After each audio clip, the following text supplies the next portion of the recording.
El artículo de Máximo Gorki. Vladimir Ilich Lenin. Vladimir Lenin ha muerto.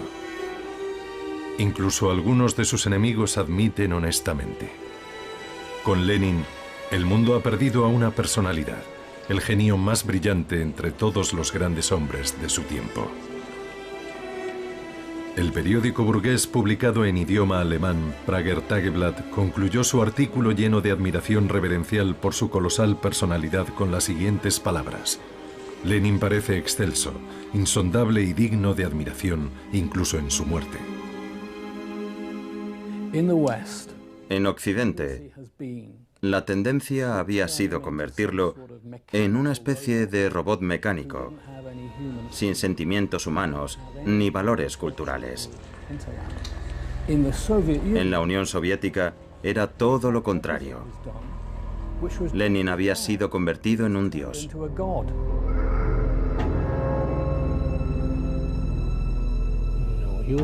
Era un revolucionario poseído por una idea, llevar a cabo una revuelta social. El precio a pagar no importaba, era un fanático. Es imposible llegar a lo más profundo de una persona guiándose únicamente por las evidencias aportadas por los testigos. Primero deberíamos entender su plan de vida. Deberíamos observar las particularidades de su carácter, ya que era el típico intelectual ruso que se hacía las mismas eternas y dolorosas preguntas que Chernyshevsky y Tolstoy. No olvidemos que todo sucedió en la época de la masacre de la Primera Guerra Mundial, y fue él quien paró aquella guerra. Y debemos tener en cuenta que se propuso crear una comuna de París en un territorio que ocupaba una sexta parte de la Tierra. Era un plan titánico, y estuvo muy cerca de conseguirlo. Lenin, primera parte.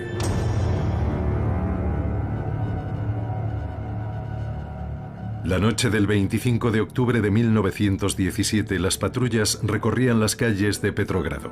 El buque de guerra Aurora avanzaba a contracorriente por el río Neva. Aunque el levantamiento de los bolcheviques estaba llegando a su fin, aún no se había efectuado un solo disparo. El cerebro de la revuelta, Vladimir Lenin, ataviado con una peluca y la mitad de su rostro oculto detrás de un vendaje sucio, se arrastraba astutamente por callejuelas oscuras. Podía haber sido detenido por la policía, con su maquillaje falso, y abatido a disparos allí mismo. Y no habría habido revolución. Una vez en el convento, Smolny, cuartel general de la revolución, fue llevado a la habitación número 71. Los pasillos estaban sucios y apestaba a tabaco. A su llegada al convento le esperaban los delegados del segundo congreso de los soviets, preparados para anunciar el cambio de poder en Rusia.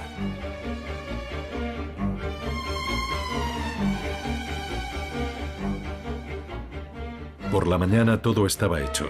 Lenin dijo: una transición demasiado abrupta desde la clandestinidad al poder. Y luego añadió en alemán: mi cabeza da vueltas. Era un teórico y en realidad nunca había participado en ninguna actividad revolucionaria o en algo parecido. A las 10 de la mañana el Comité Militar Revolucionario emitió el discurso de Lenin a todos los ciudadanos de Rusia. La causa por la que el pueblo ha luchado, la abolición de la propiedad terrateniente, el control de los trabajadores sobre la producción y el establecimiento del poder soviético, se ha conseguido. La dictadura del proletariado había terminado con la vieja máquina del Estado. Entonces comenzó el fiasco de Lenin.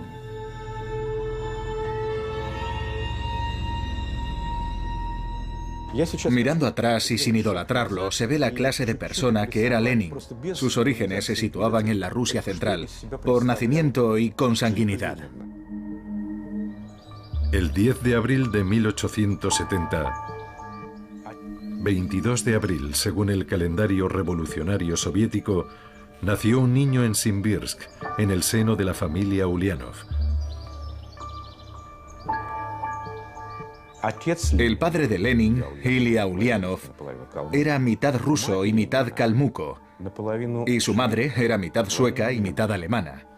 En su linaje sueco había también parte de sangre judía. Lenin era una auténtica mezcla de todas las sangres posibles que coexistían en Rusia. Tras examinar al bebé que lloraba ruidosamente y tenía una cabeza muy grande, la comadrona dijo: se convertirá en alguien muy inteligente o muy tonto. Varios días después, el padre superior de la Catedral de San Nicolás bautizó al bebé con el nombre de Vladimir. Del artículo de Máximo Gorki, Vladimir Ilich Lenin. Hijo excepcional de este mundo abyecto, persona maravillosa que fue víctima de la hostilidad y el odio por luchar por la causa del amor y la belleza. Hay una foto muy llamativa de toda su familia cuando Lenin tenía 9 años. Está de pie, da la sensación de estar totalmente solo y transmite una gran determinación. Una pequeña criatura, pero muy reservado y seguro de sí mismo. Un enigma. A pesar de todo lo que se ha escrito de él, sigue siendo un enigma. Nadie ha roto esa nuez y ha visto lo que hay en su interior.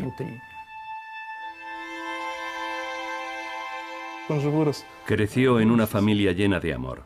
Su madre los adoraba. Y ellos vivían impregnados de ese cariño incondicional. Y de esa manera y a lo largo del tiempo, se profesaron todos ese amor hasta la edad adulta.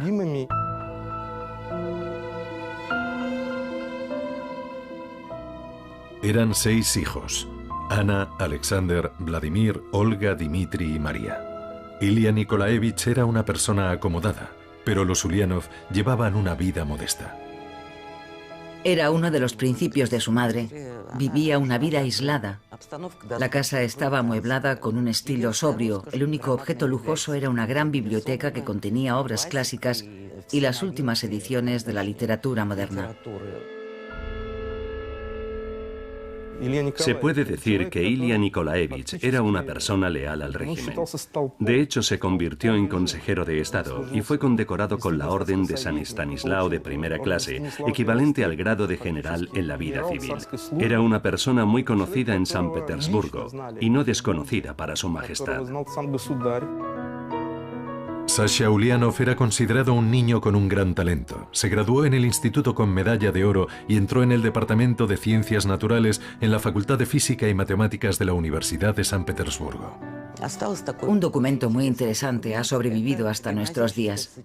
Una redacción del estudiante de instituto Alexander Ulianov sobre el tema «Cualidades que necesitas poseer para ser útil para la sociedad y el Estado».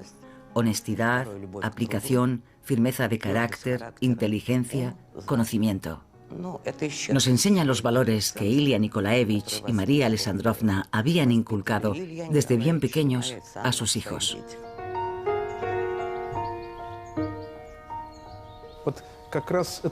Aquellas cualidades eran también lo que la literatura, la intelectualidad y la propia cultura rusas del siglo XIX fomentaban en la gente destinada a ser la clase dirigente. Estar ante todo por encima de los intereses personales. Y fue aquella misma gente quien, paradójicamente, demostró una crueldad absoluta en sus comportamientos y en su ejecutoria política. Aquella gente espiritual se convirtió en la columna vertebral del movimiento revolucionario. Con esa actitud desafiante destruyeron la llamada Rusia del cristianismo. Lenin constituía la quinta esencia de aquel proceso.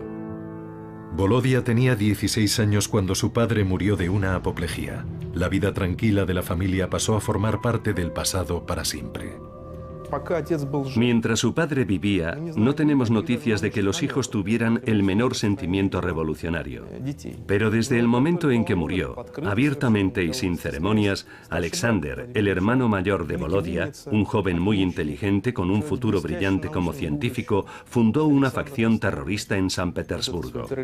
Vendió su medalla de oro del instituto, compró explosivos y fabricó una bomba con sus propias manos, con la intención de asesinar a Alejandro III el 1 de marzo, el aniversario del asesinato de Alejandro II.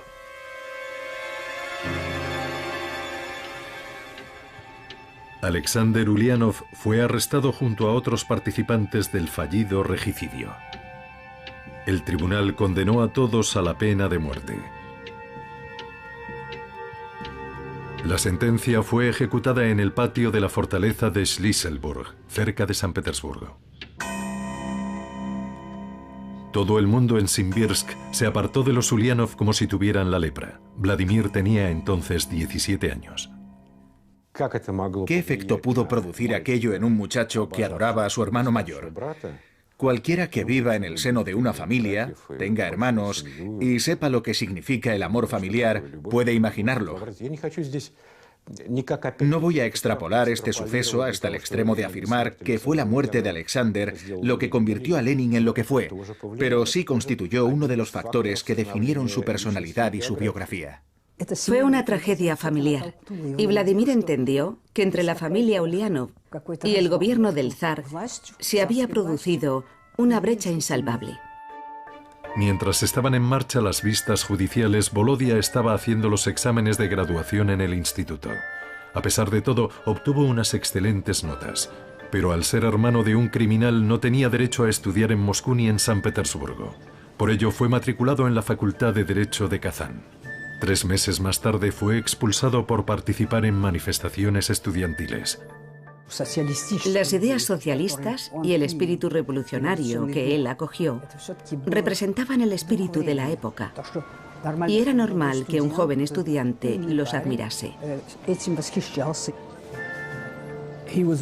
Era un representante típico de lo que se conoce como la juventud iluminada rusa de la década de 1880. Protestaban contra las tradiciones, contra el poder imperialista, contra el zarismo. Tenían la convicción de que era humillante para Rusia vivir bajo una autocracia que se había convertido en algo obsoleto.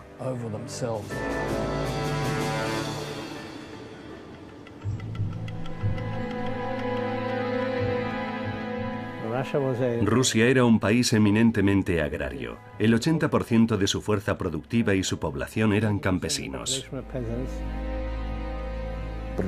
Existía el proletariado, pero solo en algunas ciudades y en escaso número. La mayor parte eran jornaleros. El capitalismo estaba ya asentado en Rusia, pero era un capitalismo sin industria. Había, utilizando el lenguaje moderno, solo instalaciones de montaje o que fabricaban unidades separadas. Rusia no podía llevar a cabo el ciclo completo, ni tampoco se le habría permitido, porque el país no tenía un sistema financiero propio. No había banco central. Los primeros bancos aparecieron en Rusia a mediados del siglo XIX. Solo había bancos británicos y alemanes. Por eso cualquier especulación en cuanto a que Rusia estaba ganando rápidamente impulso económico era sencillamente mentira. Conviene recordar que en el siglo XIX, una de las manifestaciones del darwinismo social era la idea de que al trabajador había que exprimirlo mientras soportara el sufrimiento. La duración de la jornada laboral la determinaba el momento en que los trabajadores empezaban a desfallecer. La crueldad del hombre hacia el hombre había sido ya denunciada por Dickens, Balzac y Shakespeare. Chernyshevsky y Thomas More habían escrito también sobre ello. Ninguno de los escritores humanistas había apoyado el capitalismo. Aunque la explotación del hombre por el hombre era repudiada, un trabajador no era considerado un ser humano. En Inglaterra, la situación de explotación era de auténtica pesadilla. Los niños trabajaban desde los 8 años y a los 15 ya no podían seguir trabajando porque sencillamente estaban exhaustos. A diferencia de Inglaterra, con su ética protestante, aquella situación era imposible en la Rusia ortodoxa, aunque las condiciones eran también lamentables, cuando no penosas. La cruel situación mundial provocó la aparición del marxismo. El marxismo sostenía que los trabajadores y sus patronos no llegarían nunca a un entendimiento. El filósofo y economista alemán Karl Marx llevó a cabo un análisis crítico del capitalismo y formuló la teoría de la lucha de clases. Su libro El Capital fue traducido al ruso y publicado en Rusia antes del nacimiento de Vladimir Ulianov. Se convirtió en la Biblia de muchos socialistas que expresaron su interés por el naciente proletariado. Esta sociedad es injusta y ninguna reforma puede ayudar a corregir los defectos del propio modelo. Por eso la revolución es tan necesaria.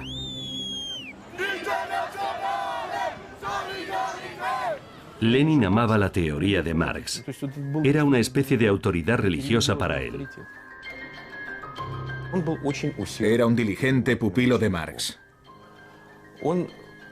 Tomó su teoría, que había estudiado minuciosamente, y decidió ponerla en práctica. Tenía una mente brillante. Podía haberse dedicado a cualquier profesión en la Rusia imperial, y sin duda con éxito. Pero en cambio escogió un camino muy distinto. En 1891, la región del Volga estaba devastada por la hambruna. Surgieron brotes de cólera y tifus. La gente moría por miles. Ana Ulianova compraba medicamentos para dárselos a las personas enfermas. Vladimir rechazó de plano seguir su ejemplo. Aconsejó a sus amigos que no dieran dinero o hicieran aportaciones a la gente que sufría. ¿Por qué? Porque lo que de verdad quería era que la situación empeorase más todavía para que surgiera el sentimiento revolucionario entre los campesinos. La razón de su indiferencia hacia la vida humana partía de su actitud hacia la gente. No tenía precisamente una visión idílica del ser humano. Solo esperaba que el nuevo sistema social engendraría nuevas personas, sin los defectos que poseían sus contemporáneos.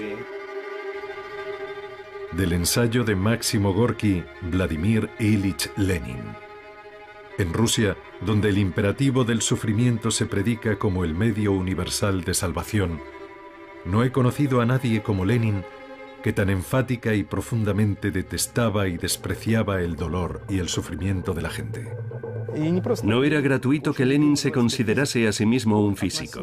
Para él, la sociedad humana era materia y medio que necesitaba ser revisado y transformado. Sería una supersimplificación interpretar su comportamiento como una consecuencia de su falta de compasión o incluso como una muestra de crueldad. Su línea de pensamiento era sencillamente la de un físico.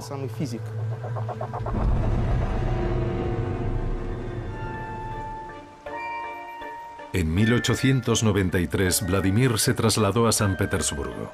Alquiló un apartamento para tener su propia intimidad. Un piso limpio, con una puerta forrada de fieltro para amortiguar el ruido exterior. A 15 minutos a pie se encuentra la biblioteca municipal. Vladimir lee mucho. Le interesan los problemas de la economía e intenta escribir su propio material analítico. Había leído una cantidad innumerable de libros. Su comprensión de los textos era realmente asombrosa. 5 volúmenes de datos estadísticos o algunos gráficos en alemán. En fin, el material que cualquier persona normal habría encontrado aburrido. Pero a él le encantaba todo lo relacionado con los números. Como un matemático, veía a las personas a través de números y estadísticas. En el silencio de su habitación, Ulianov creaba un mundo nuevo que surgiría sobre las viejas y decrépitas ruinas. Yo no diría que producía la impresión de tener una fuerte personalidad, y casi nadie habría vaticinado que llegaría a ser el gran Lenin, que terminaría convirtiéndose en el líder de la revolución. Su amigo Alexander Potresov recordaba: era joven solo según indicaba su pasaporte. Aparentaba entre 35 y 40 años. Rostro serio, cabeza calva, barba pelirroja, voz ronca. No parecía un joven. No en vano le llamaban viejo en la célula del futuro partido. Solíamos decir en broma que a lo mejor Lenin era calvo y viejo incluso en su infancia. Primero fue arrestado por participar en una reunión de la comunidad de estudiantes, un incidente sin mayor importancia. Su segundo arresto fue por repartir propaganda entre trabajadores de San Petersburgo. Entonces solo fue condenado a 1 año de cárcel.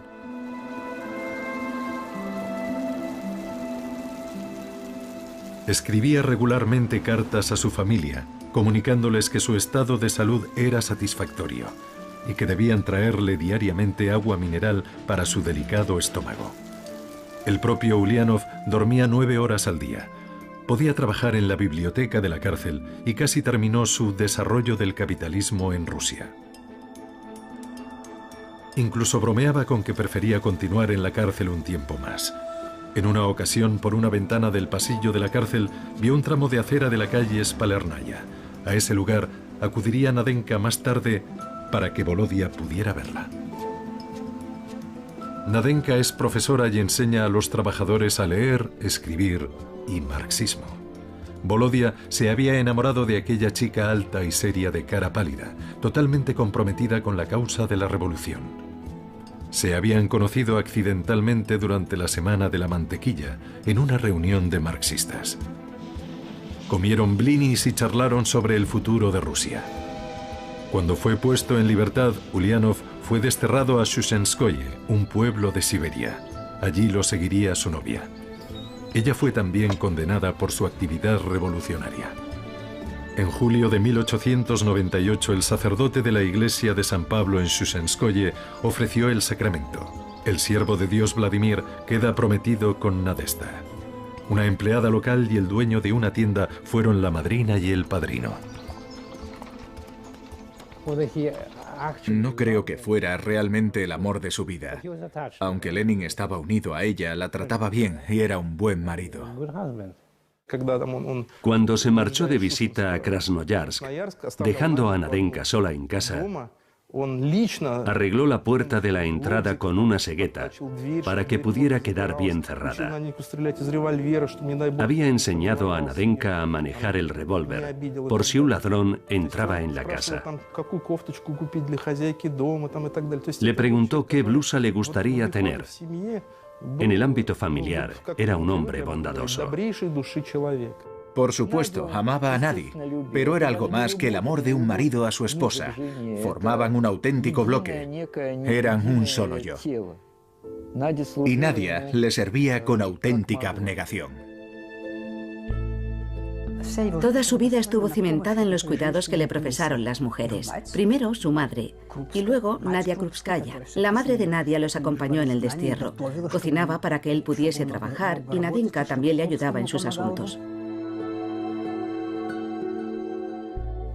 Indudablemente las mujeres desempeñaron un papel importante en su vida. A Lenin le gustaban las mujeres, no era indiferente a ellas, y ellas tampoco eran indiferentes hacia su persona. Pero su verdadera pasión no eran las mujeres, su pasión era la revolución. Durante su destierro, Ulianov escribió más de 30 artículos. Todo el mundo leía ávidamente y opinaba sobre aquel desconocido autor marxista.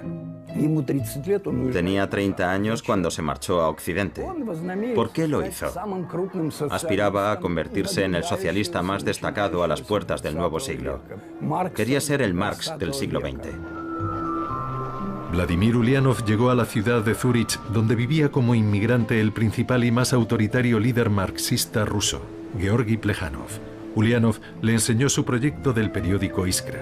Su objetivo principal era coordinar las actividades de todos los socialdemócratas en Rusia. Plejanov apoyó el proyecto con la intención de convertirse en redactor jefe, pero pronto tuvo que aceptar el hecho de que Vladimir Ulianov se convirtiera en la figura principal del influyente periódico. El primer paso para pasar de ser un marxista de base a líder del proletariado mundial estaba dado. La mayoría de la gente lo consideraba un personaje desagradable porque era demasiado categórico.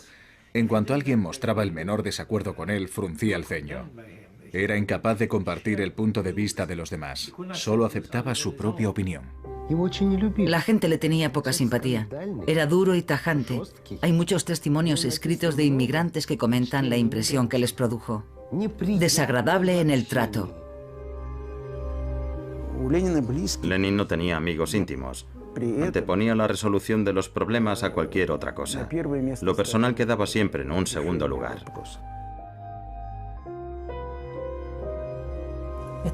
Él era siempre la figura central. De hecho, no confiaba en nadie. Solo recurría a la gente cuando necesitaba ayuda. Cuando su esposa cumplió su destierro, Vladimir la convocó en Zúrich, pero nadie fue a buscarla a la estación. Tampoco lo encontró en las señas que éste le indicaba en sus cartas. Resulta que había cambiado de dirección y había olvidado comunicárselo. Finalmente Nadia encontró a su marido. Krupskaya se hizo cargo de toda la correspondencia del periódico Iskra, La Chispa, y del cifrado de las cartas de su marido. Apenas había tiempo para ocuparse de su relación. Tenían demasiado trabajo. Nadia era su mayor apoyo. Era una persona a la que podía encomendar cualquier trabajo. Y tenía tanta fe en él que le infundía una enorme seguridad en sí mismo. Eso significa mucho para un hombre. En algún momento entre 1902 y 1903, Lenin y Nadia se trasladaron a Londres. Por miedo a una conspiración, vivían allí bajo nombres supuestos. En su tiempo libre, salían a la campiña inglesa y asistían a una iglesia socialista donde una vez oyeron a un pastor orar por el éxodo de los trabajadores del reino del capitalismo hacia el reino del comunismo. Y de vez en cuando visitaban la tumba de Karl Marx. Lenin pasaba la mayor parte del tiempo trabajando en su escritorio o en la biblioteca del Museo Británico. En febrero de 1902, la aparición de su nuevo libro ¿Qué hacer? Constituyó todo un bombazo. El libro iba firmado con el seudónimo Lenin. Su vida estaba dedicada por completo al pensamiento. Antes que otros contemporáneos suyos, vio la importancia de contar con un partido político. No era simplemente un lugar para cotillear por donde ves la vida pasar. Era un lugar donde podías conseguir cosas concretas. Desde ese punto de vista, era una persona muy avanzada. Fue el primero en Rusia que expuso la idea de manera contundente y categórica. Solamente el proletariado podría destruir el sistema existente. Pero esa tarea titánica solo podría encomendarse a gente con determinación y debería hacerse siempre bajo la dirección de revolucionarios profesionales. En julio de 1903, en Londres, 43 delegados asistieron al segundo Congreso del Partido Obrero Socialdemócrata de Rusia. Al primer congreso celebrado en Minsk habían asistido solo 9 delegados y todos habían sido detenidos. Entonces el partido no llegó a fundarse. Esta vez los marxistas se reunieron en la calle de Southgate Road, en una capilla cuyo pastor era un devoto socialista. Pero se sintieron incómodos en aquel ambiente religioso y decidieron trasladar sus sesiones al Club Comunista de la calle Charlotte. Las autoridades británicas pensaron, esta gente no supone ninguna amenaza para los intereses británicos. Y la policía consideró totalmente innecesario impedir los actos. Finalmente, en Londres se fundó el Partido Socialdemócrata con su propio estatuto y programa revolucionario. Sus principales objetivos eran la lucha en pro de la dictadura del proletariado, el derrocamiento de la autocracia zarista en Rusia, la implantación de una república democrática, la instauración de la jornada de trabajo de 8 horas y la confiscación de los latifundios a los terratenientes para restituir las tierras a los campesinos. Sobre estas cuestiones la postura de los revolucionarios fue unánime. La controversia surgió cuando se trató la cuestión del consejo editorial de Iskra. Lo que estaba en juego era el liderazgo del partido. Todos estaban dispuestos a luchar por el poder. Lenin sugirió que en lugar de 6, el consejo estuviese formado por solo 3. Plejánov, Martov y él mismo a expensas de Potresov, Sasulich y Axelrod. Al final, la mayoría de los delegados, de ahí el nombre de bolcheviques, que significa mayoría, votaron a favor del proyecto de Lenin. Después de aquello, Potresov nunca le perdonaría a Lenin el haber roto de aquella manera traumática todos los acuerdos anteriores al Congreso. De hecho, a Lenin no le gustaban las intrigas. Era un calmuco demasiado franco y directo para andar urdiendo conspiraciones en contra de nadie. Prefería hablar sin dobleces. Aunque parecía un ratón de biblioteca, por las horas que pasaba enfrascado en los libros, era también pero que muy capaz de jurar como un soldado. Había algo más que rebelde en él. La tensión nerviosa tuvo un efecto nocivo en su salud. De ahí sus migrañas, el insomnio y la neurastenia. Para entonces Lenin ya se había trasladado a Suiza. Vivía en Ginebra, en el número 10 de la calle Chemin du Foyer. Después de mucho insistirle, Lenin aceptó visitar a un médico. Volvió a casa sombrío. Cuando Nadia le preguntó por su diagnóstico, respondió secamente: el cerebro. El doctor le recomendó la necesidad de aliviar durante un tiempo la tensión a la que estaba sometido, pero nunca siguió sus recomendaciones. Seguía trabajando en la biblioteca, escribiendo artículos, todo tipo de notas y cientos de cartas a diario. Estaba convencido de que se podía dirigir la labor del partido en Rusia a distancia. Cuando la correspondencia estaba lista, Lenin la llevaba personalmente en bicicleta hasta la oficina de correos. Los mensajes más importantes eran transmitidos de forma oral o viajaban ocultos en maletas con doble fondo. Todo lo de valor era transportado por los mensajeros que cruzaban la frontera tanto legal como ilegalmente. Vivía en un estado de asedio constante, siempre en peligro de ser arrestado o deportado de un país a otro, obligado a reunir continuamente a la gente. La familia de Volodia trabajó muy duro para sostenerlo. El primer equipo de Iskra lo formó con sus parientes más cercanos, sus hermanas y sus esposos. Necesitaba aparentar que contaba con gente en el partido para no parecer un simple socialista ruso aislado. En realidad quería aparecer como alguien que representara cierto poder. Había otros socialistas que vivían en Rusia. Ellos se encargaban allí del trabajo clandestino. Él habría continuado gustoso su trabajo en las bibliotecas suizas, escribiendo, aprendiendo y estudiando. Suelo visitar la sala de lectura de la Biblioteca de Ginebra y allí siempre pregunto por el lugar donde se sentaba Lenin. Después de vivir en Ginebra durante años, leyendo los libros de la biblioteca, todavía conservan su tarjeta de lectura. La intoxicación de los libros fue una tragedia para la intelectualidad rusa de los siglos XIX y XX. Lenin vivía prácticamente en el mundo de los conceptos, no sentía la vida real.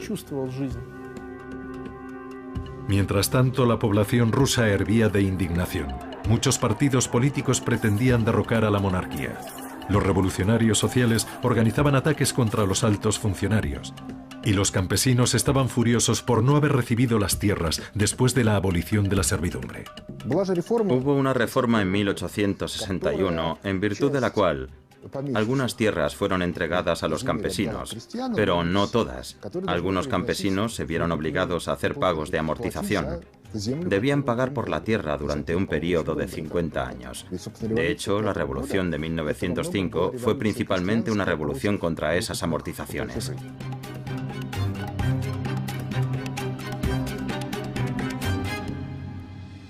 ¿Dónde reside la tragedia del año 1905?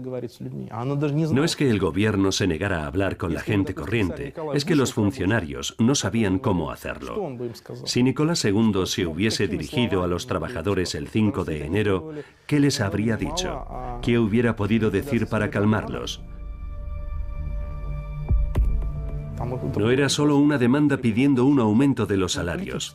La gente exigía medidas políticas. El caso es que el zar se encontró en un callejón sin salida. Estaba plenamente convencido de que hacía todo lo posible para mejorar la vida de los trabajadores. De hecho, intentó en la medida de lo posible presionar a los fabricantes.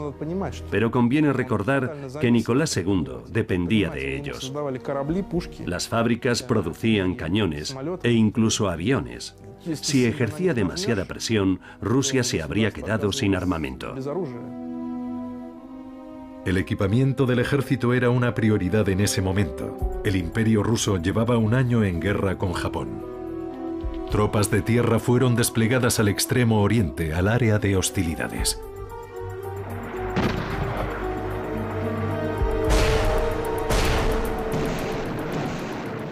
Si no hubiera mediado una revolución, Rusia probablemente habría ganado la guerra contra Japón.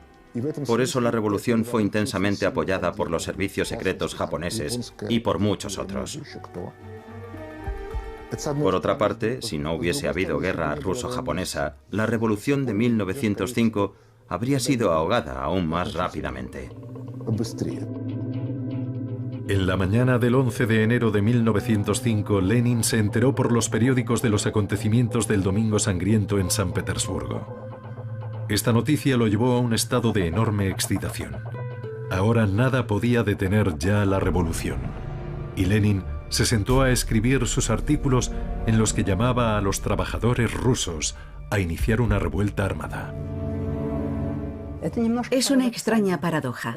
Lenin anhelaba la revolución y escribía mucho sobre ella, pero de alguna manera las revoluciones siempre estallaban en su ausencia y, sin embargo, no se apresuró a trasladarse a Rusia de inmediato. Hubo otros que sí lo hicieron, pero él permaneció esperando. Creo que hay dos facetas en Lenin bien diferenciadas. Lenin, el visionario, el que deseaba construir un nuevo mundo, y Lenin, el terrorista secreto. Todo ello en una sola persona. Era un ser humano excepcional y era también, por qué no decirlo, muy peligroso. Finalmente, en noviembre, Lenin viajó a Rusia. Allí comenzó a persuadir a los bolcheviques de que había llegado el momento de atraer hacia el partido a los jóvenes marxistas radicales. Y ello a pesar de que en Suiza poco tiempo antes había presionado y defendido con vehemencia lo contrario. Lo que necesitamos es la máxima energía, escribió Lenin en su discurso ante el Comité de Lucha Revolucionario. Estoy sumamente sorprendido al ver que las bombas han estado en la agenda durante 6 meses y sin embargo todavía no se ha fabricado ninguna. Era un llamamiento al terror de masas. Grupos de trabajadores y estudiantes debían atacar al Estado zarista. Ese es uno de los motivos por los cuales el comportamiento de los líderes revolucionarios, desde una perspectiva humanista, por ejemplo, nos parece anormal y cruel. Pero ellos tenían su famosa consigna: sacrificarlo todo en aras de un futuro feliz, en aras de un mundo más justo.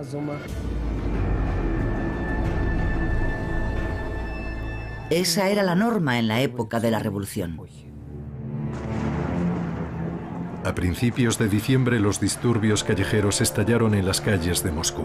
Pequeñas unidades de combate se movían por la ciudad actuando como una guerra de guerrillas. Iban comandados por luchadores experimentados del Partido Socialista Revolucionario que practicaban el terror como medio de lucha.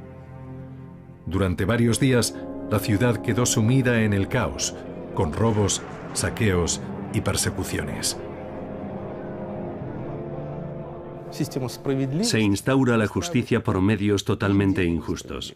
Se instaura la igualdad a través de una profunda desigualdad, y me refiero a la desigualdad social. Se instaura el amor a través del odio ignominioso. Y la sociedad resultante no nace en un ambiente soleado, sino en su faceta más sombría. En diciembre, la policía y el ejército necesitaron 10 días para ahogar la revuelta e instaurar algo parecido al orden público. Después de aquello, la revolución se apaciguó, pero las manifestaciones se siguieron sucediendo aquí y allá hasta 1907. 9.000 personas fueron víctimas del terror revolucionario. Por parte del gobierno zarista, los tribunales condenaron a muerte a 3.574 personas. El Partido Obrero Socialdemócrata de Rusia fue sometido a una dura represión y sufrió grandes pérdidas en la Revolución de 1905. Al final cayó en decadencia. El asalto al poder era inviable en 1905 o 1906. Se necesitaban condiciones excepcionales de lucha social para tener así al menos la oportunidad de alcanzarlo. Lenin y Nadia tuvieron que emigrar a París, ciudad que desagradó especialmente a Lenin y a la que calificó de agujero inmundo. No obstante, fue a París donde los emigrantes revolucionarios acudieron en tropel. En 1992 fui a visitar el apartamento de Lenin en la calle Marie-Rose. Los comunistas franceses me permitieron verlo. En el dormitorio vi 2 camas estrechas de hierro. Me quedé atónito. Vivía con muchas más comodidades que la mayoría de los revolucionarios en Londres, París o Ginebra, porque procedía de una familia burguesa. Nunca pasó hambre. Siempre llevaba un traje de 3 piezas y un par de botas de calidad. También utilizó recursos de la tesorería del partido ya que nunca obtuvo mucho dinero con sus publicaciones. Su madre también le ayudó económicamente. Recibía una pensión del imperio por su marido. Resulta bastante irónico, después de todo, que Lenin estuviera organizando una revolución con la ayuda de su madre, es decir, con el dinero de la pensión de su padre, que había sido precisamente funcionario del Estado. El 26 de noviembre de 1911 en París se produjo un hecho luctuoso en el seno de una importante familia revolucionaria. La hija de Marx, Laura, y su marido Paul Lafargue se suicidaron.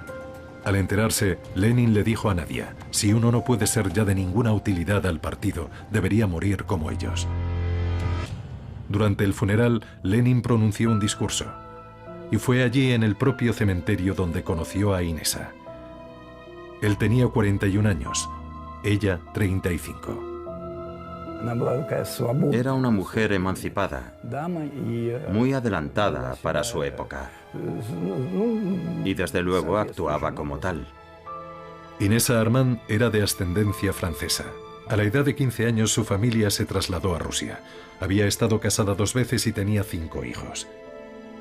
Y de repente se sumó a la actividad revolucionaria. Se unió al partido. Por su participación activa en la revolución de 1905, fue desterrada a la región de Archangelsk, pero consiguió evadirse y, provista de documentación falsa, huyó al extranjero. En su apartamento de Bruselas se celebraban reuniones y se ocultaban armas, municiones y literatura subversiva. Inesa llevó a cabo una agitación activa en el extranjero y se convirtió en la confidente de Lenin. No hay duda de que Lenin la amaba. Era su amante, no solo una compañera del partido. Y sus sentimientos eran sinceros. Sin embargo, en las cartas publicadas no se hacía ninguna mención a esa relación. A Lenin no le gustaba hablar de ello, y ella tampoco era probablemente una mujer muy locuaz. En aquellos tiempos no era algo bien visto. Si alguien piensa que una persona que está reconstruyendo el mundo puede ser un mujeriego, se equivoca profundamente. Estamos hablando de un hombre muy especial. Durante toda su vida, Lenin solo tuvo un amor, y ese amor se llamaba la Gran Revolución Rusa.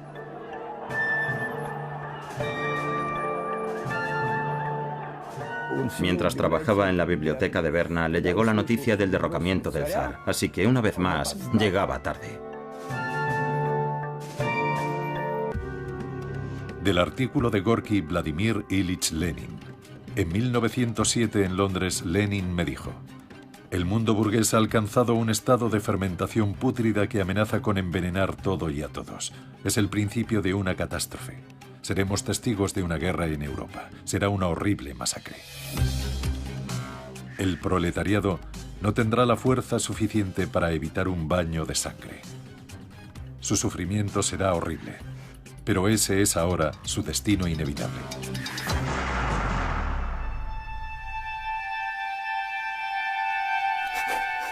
Lenin, segunda parte. El conflicto armado fue bautizado casi de inmediato como la Gran Guerra. El mundo no había conocido nunca nada parecido. Las hostilidades se extendieron a los Balcanes, Oriente Medio, el Cáucaso, Europa y África. Casi 40 países se involucraron en el conflicto. De no haber sido por la Primera Guerra Mundial, Lenin habría permanecido probablemente en Suiza el resto de su vida. Es posible que hubiera visitado ocasionalmente la Biblioteca Británica en Londres y que hubiera pasado sus vacaciones en la costa francesa o en las montañas suizas. Y seguramente también hubiera seguido criticando ferozmente el sistema burgués, pero fue la Primera Guerra Mundial lo que le dio la oportunidad. Se han escrito novelas muy duras sobre la Gran Guerra, como por ejemplo Adiós a las armas de Hemingway o La muerte de un héroe de Aldington.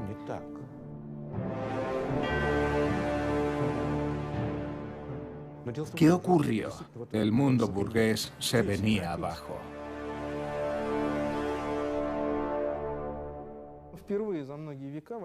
Por primera vez existía la oportunidad de ganar una guerra utilizando máquinas.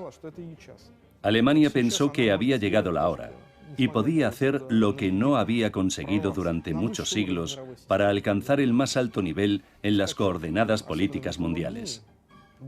El avance en la industria metalúrgica fue increíble. Y el país que fuera capaz de reequipar a su ejército en primer lugar podía ganar en cuestión de semanas. La victoria se lograría con la artillería.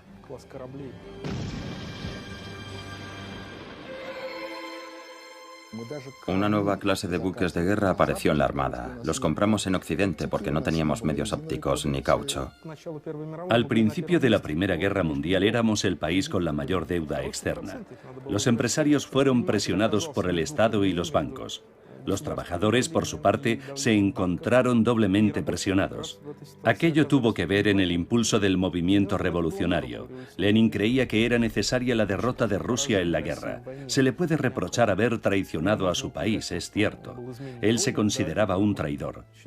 Pero muchos rusos realmente creían que una persona decente no podía ser leal a este país. El patriotismo era o una evidencia de cretinismo o una prueba de humillación ante el brutal régimen. Y Lenin seguía esa misma línea de pensamiento. La idea de Lenin era mostrar a la gente que había un problema de intereses de clase, no de patriotismo. Él no pensaba que los alemanes fueran a matar a los rusos. Consideraba que ese problema no existía en absoluto. Había que buscar las causas de la guerra y luchar no contra el representante de otra nación, sino contra el representante de otra clase. En febrero de 1917 estalló una revolución en Rusia. Antes de eso, los disturbios del PAN, marchas contra la guerra, manifestaciones, huelgas en las empresas industriales. El 27 de febrero de 1917, una huelga general se convirtió en un levantamiento armado. El ejército derrotó a los rebeldes. La Revolución de Febrero tuvo lugar porque la política imperial rusa llegó a un callejón sin salida durante la Primera Guerra Mundial. Lenin esperó a que estallase la revolución mientras residía en el extranjero. Escribía libros, traducía artículos y llevaba una vida tranquila. Y a diferencia de otros, vio que era el momento de aprovechar la oportunidad y que el final del Imperio ruso estaba muy cerca. En Rusia prácticamente todo el mundo participaba en los disturbios. Todos eran activistas de diferentes facciones del radicalismo. No había estratos sociales leales al régimen, ni siquiera la élite del Imperio ruso. Aparentemente quedaban los terratenientes y la nobleza, aunque de una forma muy precaria. Pero de repente desaparecieron. Nicolás II se encontró en un vacío absoluto. Su último movimiento, catastrófico para Rusia, fue abdicar del trono. En estos tiempos de la lucha contra los enemigos extranjeros, Dios nuestro Señor ha deseado enviar una nueva y dura prueba sobre Rusia. Los disturbios populares internos amenazan con tener un efecto desastroso sobre el devenir de esta persistente guerra. En estos días decisivos de la vida rusa, hemos considerado que lo mejor es renunciar al trono del Imperio ruso. Firmado, Emperador Nicolás.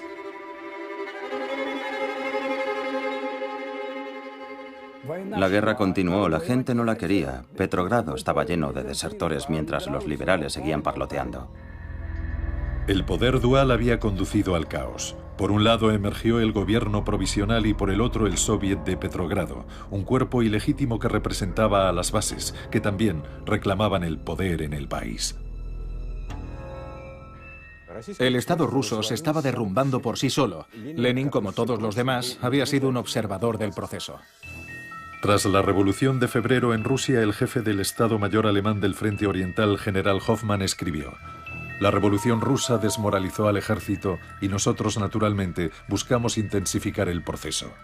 Algunas autoridades civiles que mantienen relaciones con los ciudadanos rusos que viven en Suiza tuvieron la idea de utilizar a algunos de estos ciudadanos para destruir el espíritu combativo del ejército ruso, envenenándolo con ideas antibélicas».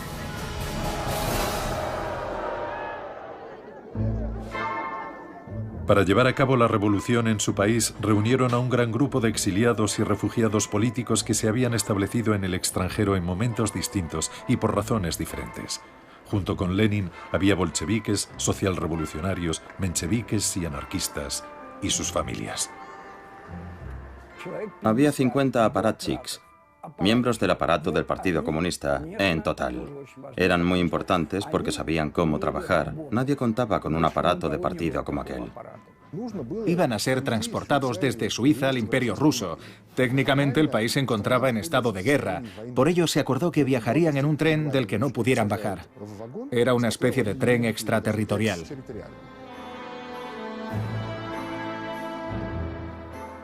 El 9 de abril, un grupo de emigrantes se reunió en la estación de Zúrich. La gente gritaba acusando de traidores a los pasajeros que se disponían a partir y clamaban que serían colgados en Rusia por provocadores. Los pasajeros respondieron cantando la Internacional. Nada más partir el tren, Lenin pidió que se dejase de cantar y se estuviera en silencio. Quería trabajar. Karl Radek se fue a fumar al baño. Cuando Lenin se enteró, montó en cólera. No quería que nadie fumara en el tren, ni tampoco que cantara o le perturbase durante la noche. Era un hombre bastante complicado para convivir con él.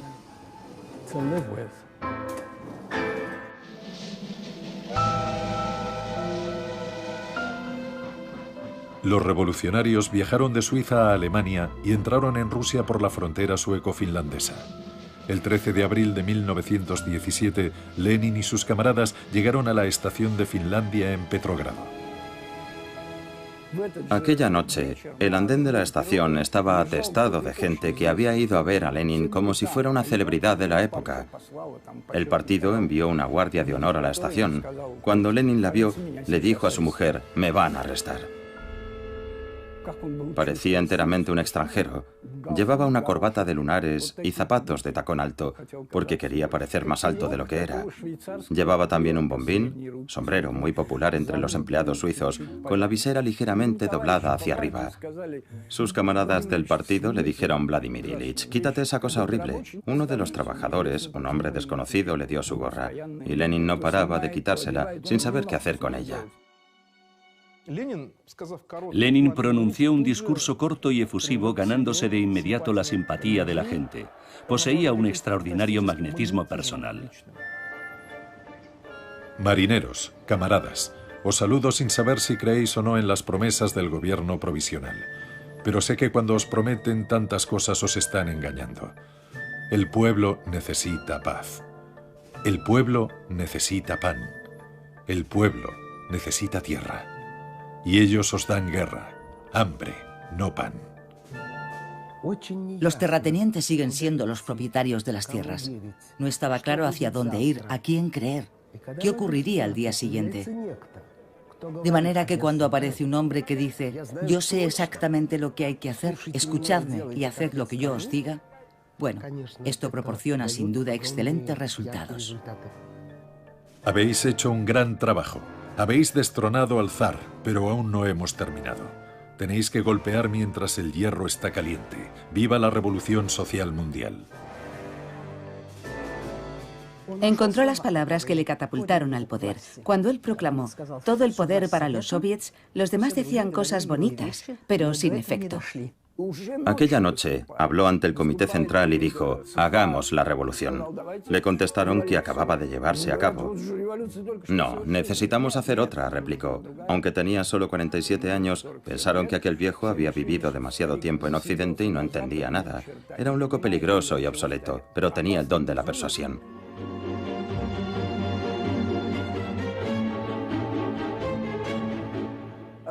«18 días después, se convocó la conferencia del partido. Asistieron 133 delegados regionales, que estaban también lo bastante locos para confirmar: «Sí, necesitamos esa revolución». Su lema, «Dadme un partido de revolucionarios profesionales y transformaremos Rusia», se convirtió en el credo y en el símbolo del bolchevismo. Lo escribió con toda claridad. El partido debe tomar el poder. El partido era él mismo. Quería el poder para llevar a cabo su idea. El partido era su idea. Los miembros del partido bolchevique eran pocos. No había estadísticas exactas en cuanto a la cifra. Muchos trabajadores no pertenecían a ningún partido o eran socialistas. Para atraer adeptos a sus filas, los bolcheviques necesitaban agitadores comprometidos a los que se enviaría por todo el país para pegar folletos y repartir periódicos revolucionarios. Las cuotas del partido no eran suficientes para financiar tales actividades. Era necesario reabastecer la tesorería del partido. Los bolcheviques no dudaron en recolectar dinero de diferentes formas. Su trabajo era lo primero. Y el dinero no olía. Cuando Lenin ya estaba en Rusia, los alemanes continuaron financiándole. Los periódicos del partido se imprimían con su dinero. Él jamás habría podido construir el partido sin el dinero de algunos grandes propietarios que nunca imaginaron que la revolución sería posible. Francia y el Reino Unido dieron dinero abiertamente. El embajador francés, Maurice Paléologue, dio mucho dinero. El partido fue financiado también por banqueros occidentales que lo consideraban una herramienta para debilitar el imperio ruso. No hubo un solo partido, excepto los octubristas, que no recibiera financiación del extranjero. Aquello formaba parte de la lucha política.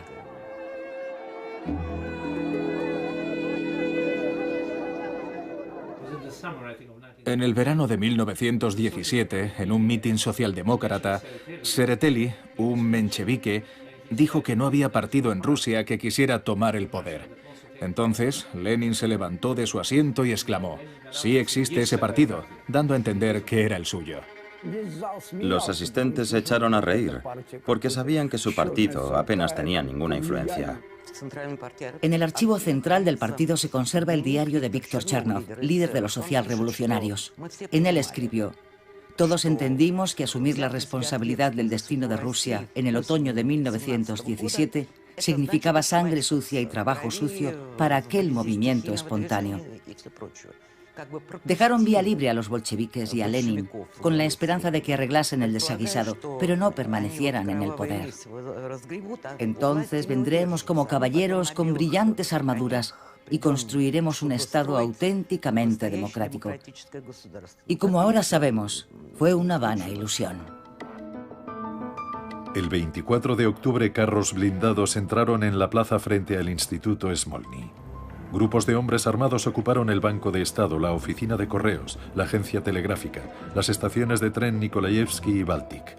Posteriormente fueron reforzados con marineros de Kronstadt. El buque de guerra Aurora avanzaba a contracorriente por el río Nevá y se detuvo cerca del Palacio de Invierno. A las 21:40 un disparo de fogueo efectuado desde el Aurora marcó el comienzo del asalto. A las 2 de la mañana el palacio fue tomado por los atacantes. El gobierno provisional fue arrestado. A las 5 de la mañana se proclamó el poder soviético sin efectuar un solo disparo. Su misión se culminó el 25 de octubre. El 7 de noviembre, según el calendario revolucionario soviético, habían pasado 8 meses desde abril a octubre. La tarea se había llevado a cabo de forma brillante. Será siempre y en todas partes enseñada y estudiada. Será siempre un libro de texto, un ejemplo brillante de cómo hacer una revolución.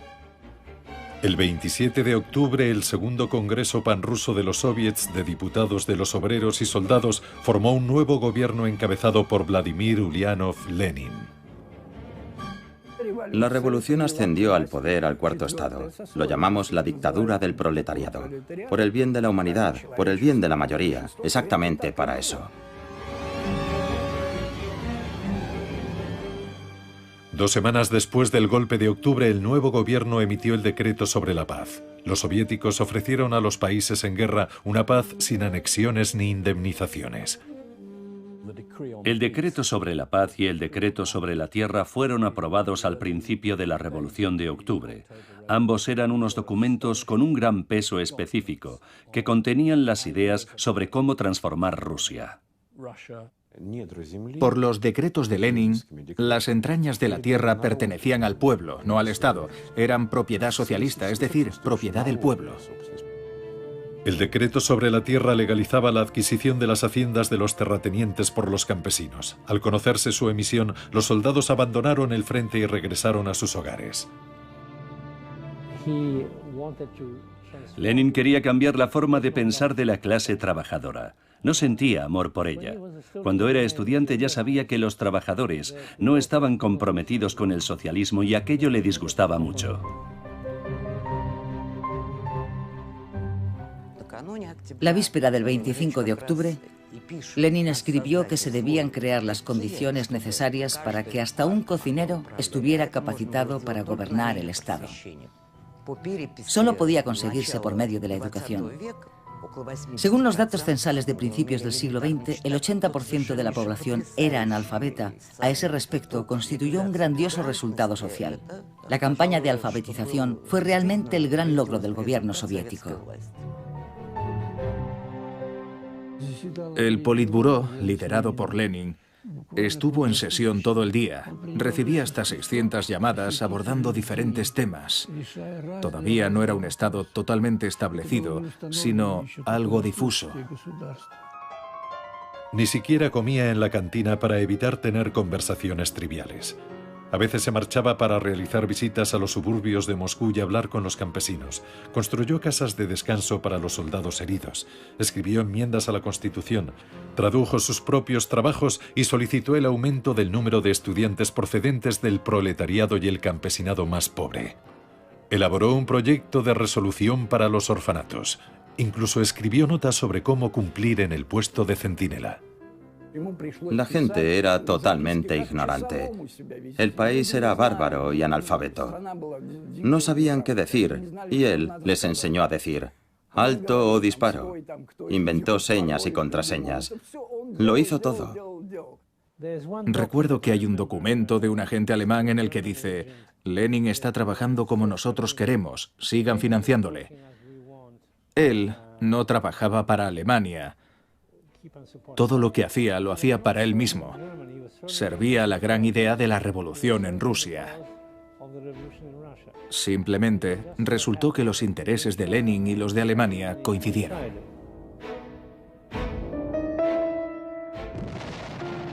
A finales de 1917 los alemanes comenzaron a perder la guerra. Se vieron obligados a volver a desplegar sus fuerzas en el frente occidental contra los franceses, los británicos y los americanos. Por eso buscaron la paz con Rusia en el frente oriental. Los alemanes financiaban a Lenin, que prometió sacar a Rusia de la guerra. La situación económica en Rusia se encontraba al borde del colapso. La industria solo trabajaba para las necesidades del frente. Moscú era abastecido con solo 5 camiones de carga de alimento al día, en lugar de los 100 que se requerían. Petrogrado, 15 en vez de 50.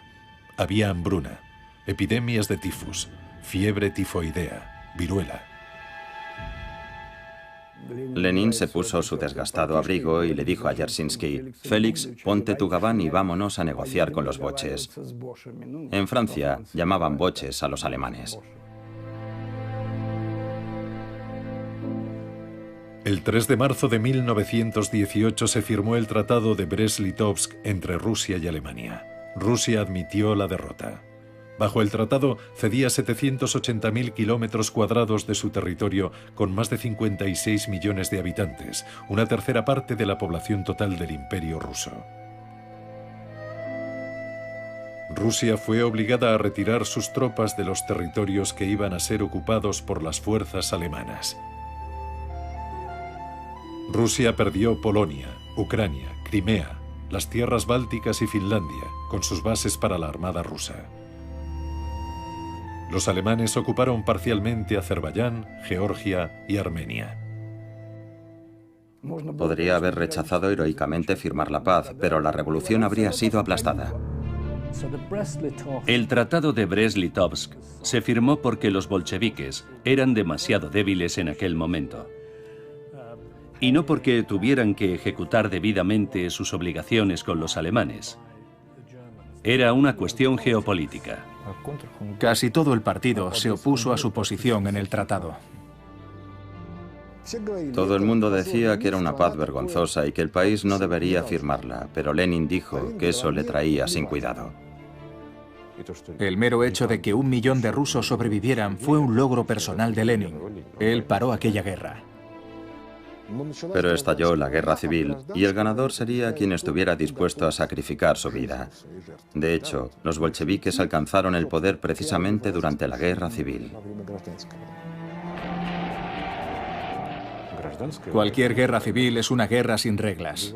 Los rusos mataban a los rusos con una crueldad mayor todavía porque pensaban que tenían derecho a matar a cualquiera de los suyos.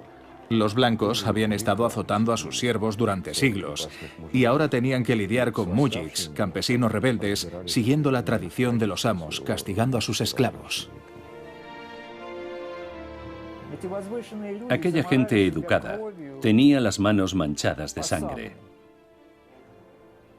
Y los rojos también. Del artículo de Máximo Gorki y Vladimir Ilich Lenin. ¿Es posible la humanidad en una guerra de una ferocidad sin precedentes? ¿Qué bondad y benevolencia pueden existir? La contrarrevolución está cargando contra nosotros como un oso. ¿Qué podemos hacer? ¿No tenemos ningún derecho a defendernos? ¿A resistir? Lo siento, pero no somos tontos. Sabemos lo que queremos. El ejército rojo es invencible. Camaradas y soldados del Ejército Rojo, capitalistas de Inglaterra, América y Francia están librando una guerra contra nosotros. Envían dinero y suministros militares a los terratenientes rusos que lideran tropas contra los soviets desde Siberia y el Cáucaso septentrional con el objetivo de restaurar el poder del zar, el poder de los terratenientes y los capitalistas. Pero nunca lo conseguirán. En aquel momento, todo indicaba que los blancos estaban a punto de tomar Ekaterimburgo y ponerse a las órdenes de Nicolás II y su familia. Ello podría suponer un gran apoyo para los blancos. Por eso los rojos los mataron a él y a su familia, precisamente para que los monárquicos no tuvieran más posibilidades de contrarrestar la ofensiva de la revolución. Él necesitaba demostrar que la muerte del zar marcaba el final del pasado. El pasado ha terminado y ya no hay vuelta atrás. Lenin no anunció la muerte de la familia del zar de inmediato. Le aterraba pensar que si se conocía lo que había sucedido con la familia del zar, pudiera producirse un cambio dramático en la actitud de la gente hacia el Consejo de Comisarios del Pueblo, hacia él y hacia el resto del liderazgo político. Aunque no hubo una orden escrita, todas las circunstancias ponen de manifiesto que los bolcheviques de Ekaterimburgo habían recibido el plácet de Moscú o alguna otra forma de aprobación. ¿Por qué estuvieron tan sincronizados la ejecución de la familia del zar y el atentado a Lenin?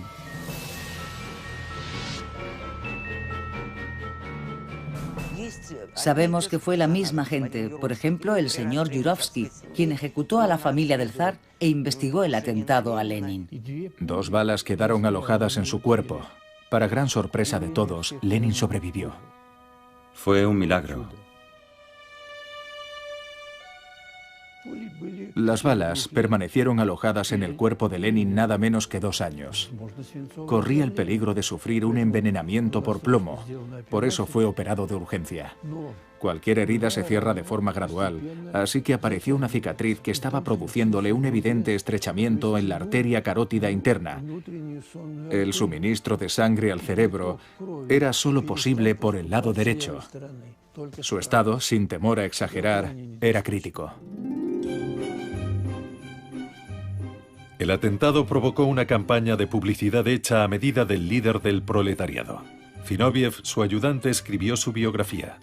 Bonch-Brujevich, el director ejecutivo del gobierno soviético, convenció a Lenin para que permitiera ser filmado en el jardín del Kremlin. El diario Pravda publicaba a menudo fotografías suyas. Lenin recibía visitas de pintores y escultores. El pintor Anenkov, uno de los artistas que dibujó a Lenin del natural, recordaba que la primera vez que se reunió con él le preguntó ¿cuál va a ser su enfoque del retrato? El artista dijo, me gustaría representar la personificación del impulso revolucionario. Vladimir Ilich le dijo, ¿no es eso una exageración? Y Anenkov contestó: mire, Vladimir Ilich, no me interesa retratar a un hombre corriente con barba. Tenía en mente un proyecto histórico no solo para cambiar a Rusia, sino para cambiar el mundo entero.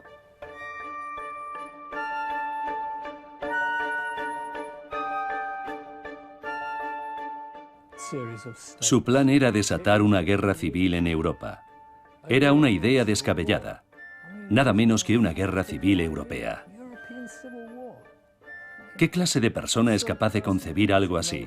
Pues Lenin lo hizo. Lenin sabía, y así lo dijo, que el comunismo no podía sobrevivir si prevalecía únicamente en Rusia. Sería destruido por el capitalismo. Para sobrevivir, debía extenderse a todo el mundo, y las revoluciones estaban estallando por todo el planeta. El mundo estaba obsesionado con las ideas del leninismo, con las ideas de la justicia social. La Unión Comunista está creciendo en todo el mundo. En varios países el poder del Soviet ya ha triunfado.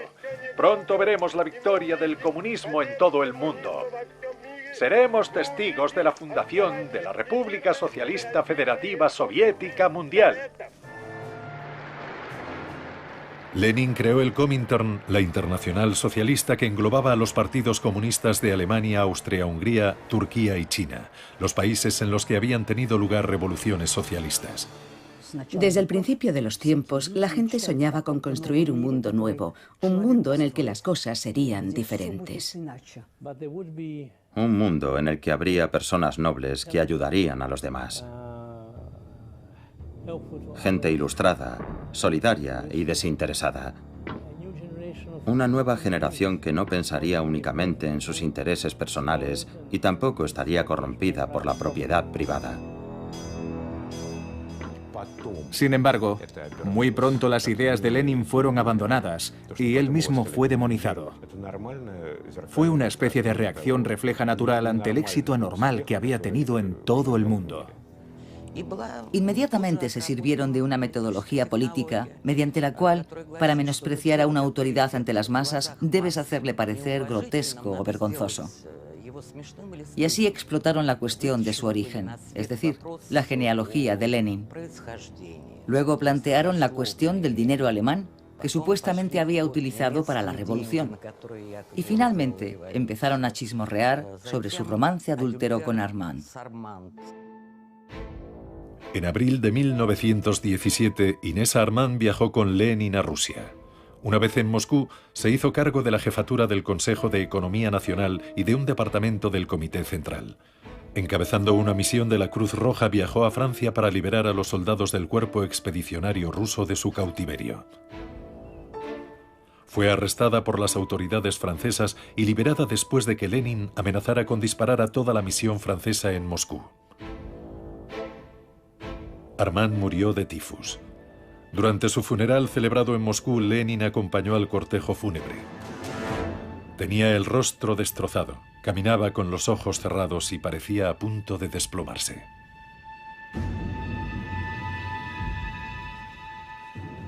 Podía derramar algunas lágrimas, pero él consideraba que eso formaba parte de su vida privada, una zona vetada, prohibida hacia los demás. En cuanto salía de esa zona emergía su otro yo, el que se prohibía a sí mismo las debilidades de un hombre. Hubo muchas personas, entonces llamadas nihilistas, que negaban la moral desde un punto de vista teórico. Esos individuos se convirtieron en los seres más despiadados de la historia de Rusia. Robespierre dijo que el terror era la forma más elevada de justicia. Lenin pensaba lo mismo.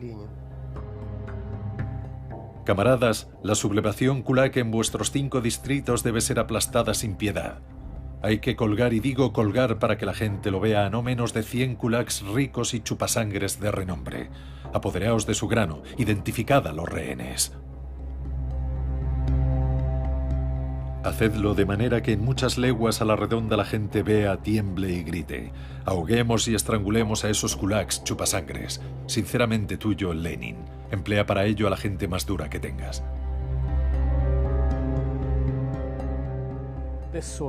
Esa faceta de Lenin nunca fue revelada hasta el final de la Unión Soviética. La sociedad nunca vio a Lenin desde ese prisma, el Lenin que estaba dispuesto a utilizar el terror despótico. Él sabía distinguir perfectamente el bien del mal y sabía que había traspasado esa frontera, pero apagó cualquier remordimiento apoyándose en su teoría de clases. Todo lo que beneficia al proletariado es moral. Pensó que era necesaria una gran dosis de violencia y encomendarse a una dictadura para acortar el lapso de tiempo transcurrido entre el fin del capitalismo y la creación de la comunidad comunista mundial. Creía firmemente en ello. Era un genio político. Sin embargo, el patrón de sus actos era absolutamente anticristiano. Deliberadamente anticristiano. Lo que él inició fue el experimento más dramático del siglo XX, la construcción de un paraíso en la tierra estando ausente la figura de Dios. Creo que Lenin abandonó a Dios por Marx. Era un ateo militante, y lo era hasta tal punto que paradójicamente su ateísmo era casi religioso. El bolchevismo es una especie de religión. Ningún hombre puede profesar dos religiones a la vez. El que cree en Dios no puede ser bolchevique. A principios de la década de 1990, el gobierno soviético abrió los archivos secretos de Lenin. Había algunos documentos aterradores. Por ejemplo, una vez Lenin ordenó colgar a todos los sacerdotes que se mostraban renuentes a obedecer, y sus cadáveres debían exponerse públicamente para atemorizar a los disidentes. Escribió: «Disparad a los sacerdotes, a cuantos más disparéis mejor». Desde su punto de vista, la Iglesia Ortodoxa rusa era una de las organizaciones más peligrosas, destructivas y perniciosas de la sociedad imperial rusa. Pensaba que los sacerdotes eran un auténtico cáncer para el pueblo ruso. Durante su infancia en Simbirsk, Lenin había sido miembro de la parroquia de San Sergio de Radones. Más adelante ordenó la apertura de las reliquias del santo en la Laura de la Trinidad y de San Sergio y pidió que se le proyectara la película de la exhumación. Al finalizar la proyección, Lenin se frotó las manos. Estaba profundamente satisfecho.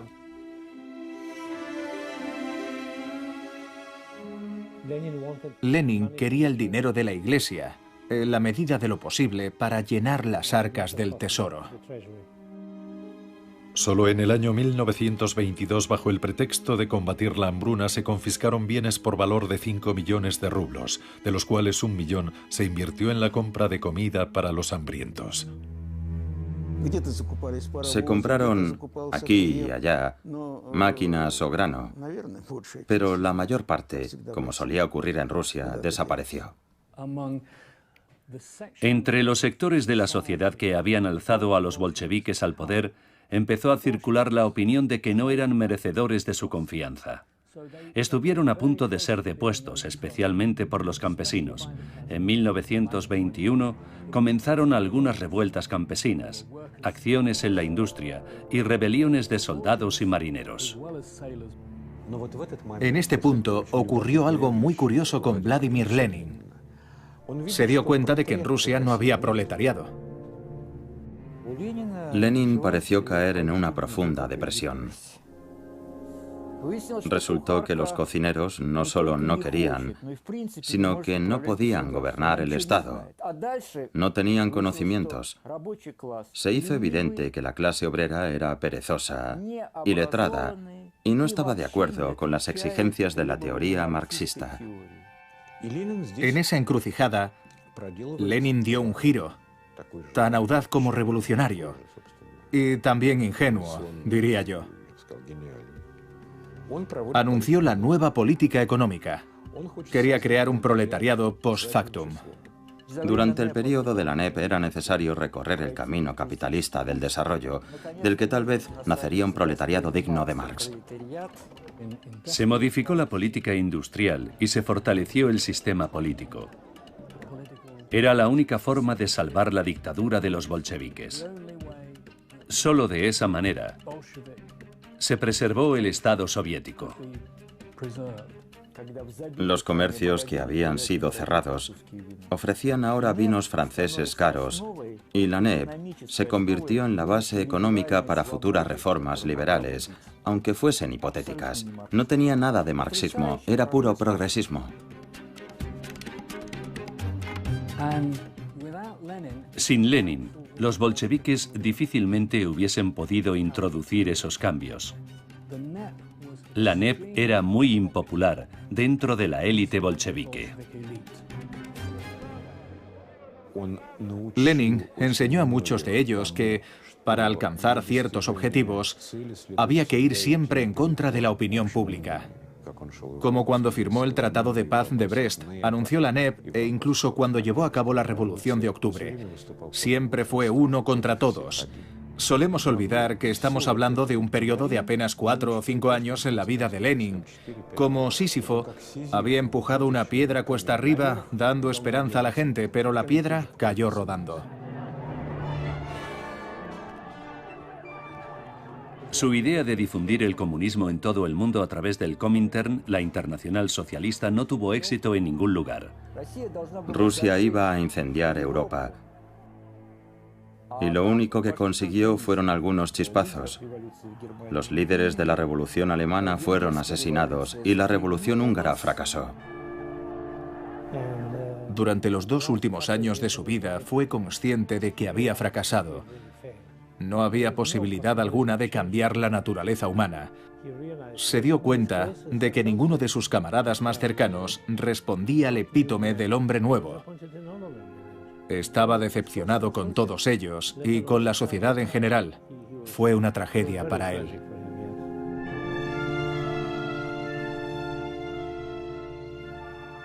La última vez que controló realmente las cosas fue en la primavera de 1922. A partir de ahí comenzó a sufrir ataques de apoplejía y ya no podía trabajar. Lo dejaron postrado en la cama y le prohibieron las visitas. Su hemisferio izquierdo estaba deteriorado. El lado derecho de su cuerpo se fue paralizando poco a poco desde las piernas hacia el tronco. Lo único bueno es que su mente permaneció más o menos lúcida. Trató de dictar una serie de artículos y notas, pero esas notas y esos escritos nunca llegaron a sus destinatarios. Fue un sentimiento trágico para él. Durante 2 años, Lenin estuvo sin trabajar. Su secretario personal, Zinoviev, le traicionó. Desvió los asuntos a Stalin, ignorando el hecho de que Lenin seguía vivo. Ambos consideraban a Lenin una especie de material de desecho. Lenin era consciente de que estaba muy enfermo. Le preguntó ansiosamente a sus médicos: ¿perderé el juicio? Temía volverse loco. Eso era muy importante para él. Estaba literalmente destrozado. En el momento de su muerte era un hombre desmoralizado. Una de las pocas expresiones que todavía utilizaba al final de su vida era «Dios santo, Dios santo». Sus médicos lo mencionaban a menudo en sus notas. Tal como recordaron algunos miembros de su cuerpo de seguridad, Lenin permanecía en su mecedora ataviado con una gorra, envuelto en su abrigo de piel, aullando a la luna. Lloraba y gemía, por decirlo de alguna manera. No creo que fueran solo momentos de demencia. Creo que revelan también la terrible agonía y sufrimiento del hombre que se encuentra en la antesala de la muerte.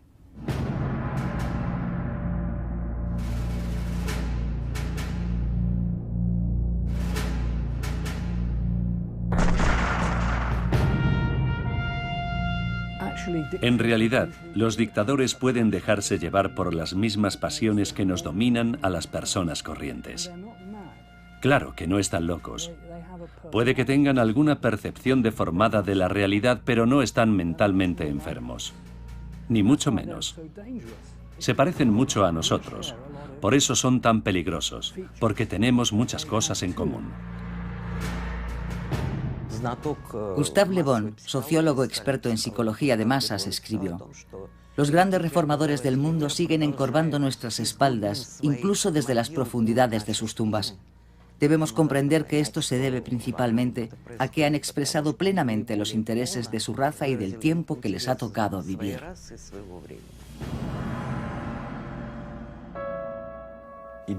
Las ideas son inmortales, las ideas no mueren. Sus planes, por decirlo con sencillez, se derrumbaron. Todo lo que logró fue radicalmente distorsionado. El camino que eligió para Rusia no se hizo realidad. No obstante, Lenin sigue siendo un símbolo de esperanza para mucha gente pobre del mundo. Demostró que los esfuerzos bien dirigidos pueden cambiar el curso de la historia para la humanidad. Es un personaje único. Su recuerdo permanecerá vivo 1000 años. Es una figura de una escala realmente planetaria. Todos esos gritos para sacar a Lenin de su mausoleo son inútiles. Da igual que lo hagan o no, nadie podrá borrarlo de la historia. Nunca. Allí permanecerá para siempre.